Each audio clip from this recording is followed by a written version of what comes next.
ಮದ್ದೂರು ಹಾಗೂ ಮೈಸೂರಿನ ಚಾಮುಂಡಿ ಚಲೋ ಹೋರಾಟವು ಪೂರ್ವ ನಿಯೋಜಿತ. ಈ ಬಗ್ಗೆ ಮುಕ್ತವಾಗಿ ತನಿಖೆಯಾಗಬೇಕು, ಅಶಾಂತಿ ಸೃಷ್ಟಿಸುವವರಿಗೆ ಶಿಕ್ಷೆಯಾಗಬೇಕು ಎಂದು ಕೆಪಿಸಿಸಿ ವಕ್ತಾರ ಎಂ ಲಕ್ಷ್ಮಣ್ ಆಗ್ರಹಿಸಿದ್ದಾರೆ. ಹಿಂದೂ ಜಾಗರಣಾ ವೇದಿಕೆ ಕರೆ ನೀಡಿದ್ದ ಚಾಮುಂಡಿ ಚಲೋಕ್ಕೆ ಹೊರ ಜಿಲ್ಲೆಗಳಿಂದಲೂ ಜನರನ್ನ ಕರೆಸಲಾಗಿತ್ತು. 47 ಜನರಷ್ಟೇ ಸ್ಥಳೀಯರಾಗಿದ್ದು, ಉಳಿದವರು ಹಾಸನ, ಉಡುಪಿ, ಮಂಗಳೂರು, ಚಿಕ್ಕಮಗಳೂರಿನಿಂದ ಬಂದಿದ್ದರು. ಮೈಸೂರನ್ನು ಕೋಮುವಾದದ ಜಿಲ್ಲೆಯನ್ನಾಗಿಸುವ ಹುನ್ನಾರ ಇದು ಅಂತ ಆರೋಪವನ್ನ ಮಾಡಿದ್ರು.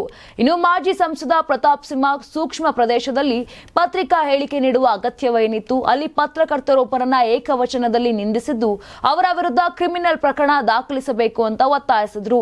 ಇನ್ನು ಮದ್ದೂರಿನ ರಾಮ್ ರಹೀಂ ನಗರದಲ್ಲಿ ನಿಷೇಧಾಜ್ಞೆ ಇದ್ದರೂ ಮೆರವಣಿಗೆ ಮಾಡಿದವರ ವಿರುದ್ಧ ಕಾನೂನು ಕ್ರಮವಾಗಬೇಕು, ಅಮಾಯಕರನ್ನ ಬಂಧಿಸಬಾರದು. ಕುಮಾರಸ್ವಾಮಿಯು ಬಿಜೆಪಿ ನೀಡಿದ ಸಚಿವ ಸ್ಥಾನಕ್ಕಾಗಿ ಪಕ್ಷವನ್ನೇ ಅಡವಿಟ್ಟಿದ್ದಾರೆ. ಅವರು ಹಳೆ ಮೈಸೂರಿನಲ್ಲಿ ನೆಲೆಯೂರಲು ಜೆಡಿಎಸ್ ಕಾರಣ. ಬಿಜೆಪಿಯು ಒಂದೊಂದೇ ಕ್ಷೇತ್ರವನ್ನ ವಶಪಡಿಸಿಕೊಂಡು ಕೊನೆಗೆ ಜೆಡಿಎಸ್ನನ್ನೇ ನುಂಗುತ್ತಾರೆ. ಎಲ್ಲವನ್ನು ಎನ್ಐಗೆ ಒಪ್ಪಿಸಬೇಕು ಎಂದು ಬಿಜೆಪಿ ನಾಯಕರು ಮದ್ದೂರು ಘಟನೆಯ ಬಗ್ಗೆ ತನಿಖೆಗೆ ಯಾಕೆ ಒತ್ತಾಯವನ್ನ ಮಾಡ್ತಿಲ್ಲ ಅಂತ ಎಂ ಲಕ್ಷ್ಮಣ್ ಪ್ರಶ್ನೆಯನ್ನ ಮಾಡಿದ್ದಾರೆ. ನಿಮ್ ಮಗು ಅಳ್ತಿದ್ಯಾ? ಹಾಗಾದ್ರೆ ನಿಮ್ ಮಗುವಿಗೆ ಜೀನಿ ಸರಿ ಇಟ್ಕೊಡಿ.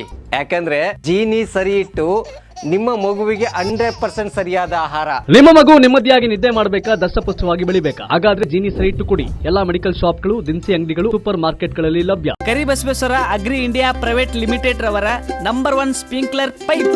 ನಮ್ಮ ಕರ್ನಾಟಕ ರಾಜ್ಯದಲ್ಲಿ ಕಳೆದ ವರ್ಷದ ನೀಟ್ ಮತ್ತು ಐಐಟಿ ಜೆಇಇ ಪರೀಕ್ಷೆಯಲ್ಲಿ ಸಾವಿರಾರು ಉಚಿತ ಮೆಡಿಕಲ್ ಹಾಗೂ ಐಐಟಿ ಸೀಟ್ಗಳನ್ನು ನೀಡಿರುವ ನಮ್ಮ ಹೆಮ್ಮೆಯ ಎಕ್ಸೆಲ್ ಅಕಾಡೆಮಿಕ್ಸ್ ವಿದ್ಯಾಸಂಸ್ಥೆಯಾಗಿದೆ.